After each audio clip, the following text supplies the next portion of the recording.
If you thought Wrecking Ball was bad, you haven't seen these videos. There's controversial videos, then there's banned videos. Madonna, 9 Inch Nails, Nicki Minaj, NWA, and plenty more have been the target of media bans. Channels like MTV have changed lyrics, cut out images, moved videos to late night slots, or even refused to air a video at all. Even YouTube quickly created some rules after its founding in 2005. Hey guys, what's up? I'm Lauren Mayhew, and today we're counting down Mic Drop's top 10 banned music videos and why they were labeled inappropriate. Let's get started. Number 10. Handshake by Two Door Cinema Club. It's tempting to believe that MTV has little to no influence over music video content this decade since YouTube exists, but even today, MTV still wields serious power. Two Door Cinema Club's video for Handshake was banned by MTV in 2013 after the clip premiered on UK TV. It was quickly uploaded to YouTube and earned over 200,000 views in 24 hours. Nice. The graphic video depicts a protagonist chopping up bodies and storing a live head in his refrigerator. Yikes. Then he uses the head as a bowling ball. The video has a happy ending when the live human head uses his tongue to knock down a 7-10 split and win the game.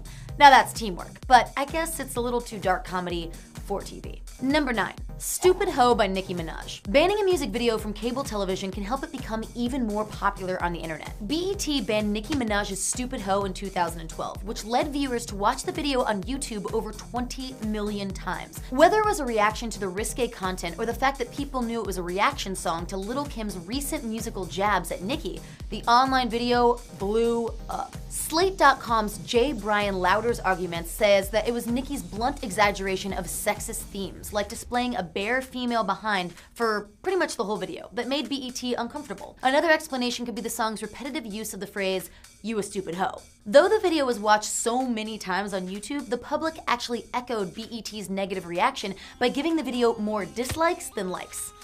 Ouch. Maybe it was all those Lil' Kim fans. Number 8. Born Free by MIA. Many listeners first came to know British rapper MIA through her hit song Paper Planes. The song gained popularity after being featured in trailers for Pineapple Express in 2008, starring Seth Rogen and James Franco. To date, it's her highest charting single, but don't let the mainstream exposure fool you. MIA is not afraid to tackle political issues in her own quirky way. Despite a disclaimer warning viewers about the violence in her music video Born Free, YouTube itself banned the video this time in 2010. The full video is over 9 minutes long. SWAT teams raid a building of citizens and pull 0 punches. They hit women, interrupt a couple getting hit on, beat a man, and arrest another man hiding behind a shower curtain.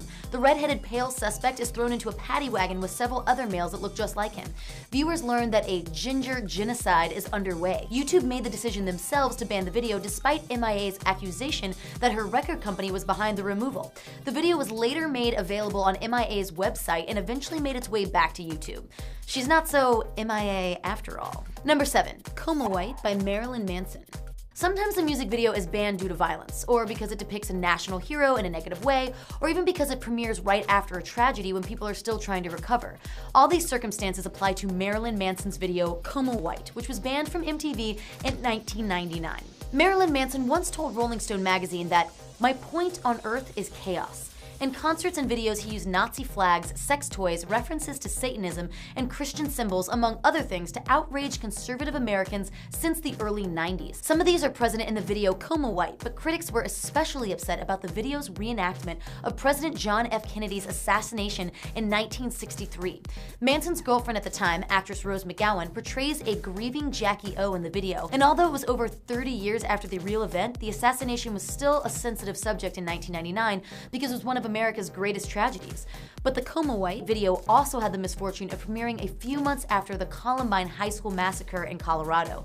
Manson justified the video as a metaphor for America's obsession and worship of violence, but was still tagged as a negative influence that inspired the Columbine killers. Harsh. His career never completely recovered from the bad publicity, but then again, Marilyn Manson was never an artist for mainstream audiences anyway. His unique style has earned him a loyal following that stands by his side. Number 6. Closer by 9 Inch Nails. Marilyn Manson has collaborated with Trent Reznor of 9 Inch Nails on multiple projects and was even signed to Trent's label Nothing Records for a time. So it's no surprise the two share some creative sensibilities. The director's cut of the video for Closer was banned from MTV's airwaves in 1994. Objections were raised over female nudity, S&M, suggestive microphone licking, and the crucifixion of a monkey, butterflied meat carcasses similar to a butcher shop, and a pig's head on a pole, and what looks to be a human beating heart. The heart had good rhythm though. It did beat with the song. A heavily censored version of the video with a scene missing slides over the controversial bits that was finally allowed to air a year later in late-night rotations. Despite the controversy, Closer was nominated for Breakthrough Video of the Year and Best Art Direction in a Video at the 1994 MTV Video Music Awards. It also topped the list of VH1's Classic 20 Greatest Videos of All Time in 2006. Looks like this time it did get them closer to fame. Number 5. Blurred Lines by Robin Thicke featuring T.I. and Pharrell Williams. The Guardian magazine called Blurred Lines the most controversial song of the decade in 2010. Critics targeted it for its alleged hints to rape. But YouTube banned the uncensored video for its nudity and for the balloons in the background that read, "Robin Thicke has a big D *CK. Did YouTube not want to point out the demeaning women, or was it really the word DICK that was the bigger threat for them? Only the YouTube gods know for sure, but the censorship caused viewers to visit Vivo in droves to see the 3 topless models and the uncensored balloon. Blurred Lines racked up over 1 million views shortly after its debut. The song topped the charts in many countries all over the world, including the US, and it was named the most downloaded track of all time in the UK. A censored version without the female nudity and dirty balloon was delivered to YouTube, Vivo, and other video sites later, but YouTube eventually placed the original video back on its site. That wasn't the song's only problem. Marvin Gaye's children thought the funky groove sounded a little familiar and sued Robin and Pharrell in 2015 for copyright infringement because it closely resembled their father's song, Gotta Give It Up. Guess they really were some blurred lines with this song. Number 4. Smack My Bitch Up by Prodigy. The video for Smack My Bitch Up experienced an immediate backlash when it was released in 1997. Janice Rocco, spokesperson for the National Organization for Women, protested the video for teaching violence against women as a form of entertainment. Initial objections stemmed from the song referring to women as bitches, but the uncensored video features a nude woman, violent attacks, a graphic vomit scene, and a scene in which the protagonist shoots what looks like heroin. At the conclusion of the debaucherous, drug-filled evening, it's revealed that the protagonist is a woman. The surprise twist ending divided feminist critics, but Eleanor Schmiel, the president of the Feminist Majority Foundation, said, "I'm glad MTV has gotten the message and will no longer air the video." After running the video at a late-night hour and including a disclaimer from Kurt Loder of MTV News, the controversy still raged. MTV claimed, however, that the political turmoil had nothing to do with the eventual decision to ban the video. Prodigy responded with a statement saying that it was categorically against violence against women or any kind of gratuitous violence, but other artists like the Beastie Boys protested the song and the video for endorsing violence against women, and Kmart refused to sell the album in its stores. Prodigy was pushed more and more underground, and though they are still popular among electronic music fans, the band was not able to capitalize on its controversy like the other artists had been able to do. Number 3. Straight Outta Compton by NWA. Now, as we've seen so far, it's relatively easy to provoke the censors at media outlets like MTV and YouTube, but NWA's 1988 video for Straight Outta Compton was so rebellious, it caught the attention of both the FBI and the United States Secret Service. The video depicts gang sweeps, a common practice of the Los Angeles Police Department back then that had police infiltrating a neighborhood to arrest anyone suspected of having gang affiliations. The verse is about fighting unjust treatment of African Americans by white officers is shown in the video when the members of the NWA are chased and arrested by the police. In response, they use the art of rap to verbally interrogate the cops. References to gun violence and retaliation build up until rocks are hurled at the police van. The video was the first in the incident in a long line that caused the FBI to launch a large-scale investigation of the group in 1989. MTV banned it, making NWA heroes to some and villains to others. A New York Times reporter stated that the FBI seemed concerned only with those expressing anti-authority sentiments are young, black, and amplified. Clearly, the Straight Outta Compton video helped ignite debates about racism and free speech in popular media. It raised questions like, should NWA have been censored from talking about real-life experiences? Was it the government's role in determining the definition of art? What is the line between survival and aggression in black communities? These questions are similar to those we will still confront through #BlackLivesMatter. NWA's greatest legacy is tackling sensitive topics in a way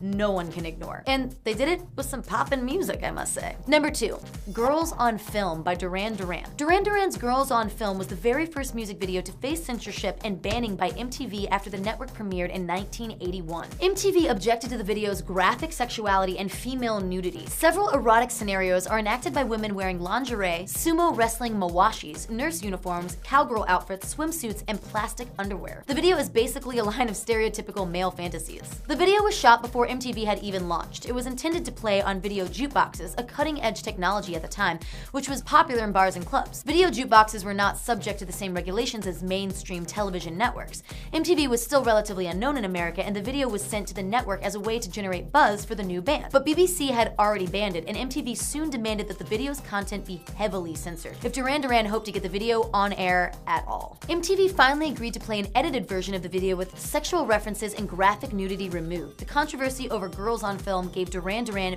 visibility in the US and helped the band become the worldwide stars that they are today.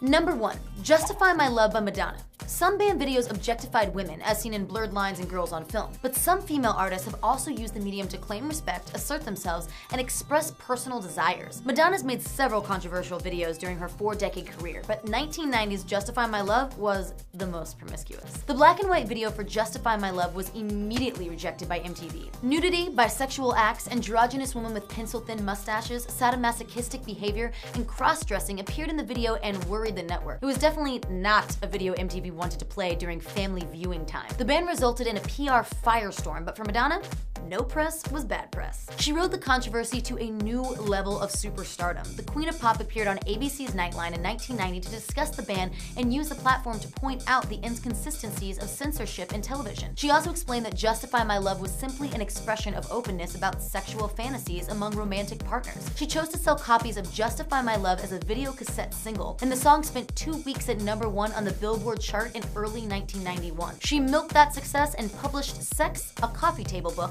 that took her explorations of erotic desires even further. It also put Madonna's future music videos under the microscope. Erotica, What It Feels Like for a Girl, and Girl Gone Wild have also been targeted by censors, but the pop star continued to strike a pose and make whatever music and videos she pleased.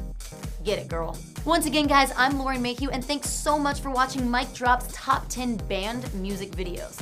What are your top 10 favorite band videos? Let us know in the comment section below because we love hearing from you guys. Don't forget to subscribe to Mic Drop to get all the best music trivia and receive our latest episodes. See you guys next time.